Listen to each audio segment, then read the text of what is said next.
চট্টগ্রাম টেস্টে জিম্বাবুয়েকে ১ ইনিংস এবং ১০৬ রানের বড় ব্যবধানে হারিয়ে ১-১ সমতায় সিরিজ শেষ করেছে বাংলাদেশ।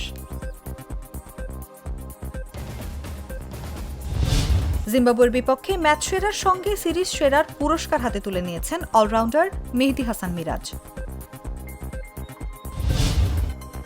পাকিস্তানের মাটিতে ৫ ম্যাচে টি-20 সিরিজ খেলবে বাংলাদেশ। ২৫ মে শুরু হয়ে এই সিরিজ শেষ হবে ৩ জুন।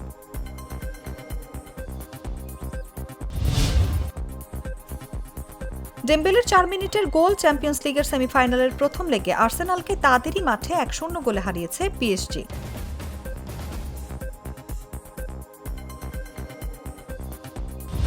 কোপা দেল রে ফাইনালে বার্সেলোনার কাছে হারের ম্যাচে রেফারির সঙ্গে বাজে আচরণ করায় ৬ ম্যাচ নিষিদ্ধ হল রুদিগার। ওই ম্যাচে লাল কার্ড দেখা রিয়ালের আরেক তারকা বেলিংহ্যামের কার্ড বাতিল করা হয়েছে।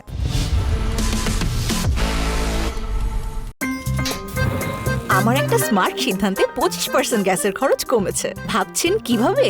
সাধারণ গ্যাস স্টোভ বদলে আমি এনেছি আরএফএল গ্যাস স্টোভ। এর সাইন্টিফিক নজল ও ব্রাস বার্নার ক্যাপ সমানভাবে তাপ ছড়িয়ে রান্না করে দ্রুত, তাই গ্যাসও বাঁচায় 25%, টাকাও বাঁচে 25%। আরএফএল গ্যাস স্টোভ নিরাপদ ও গ্যাস সাশ্রয়ী।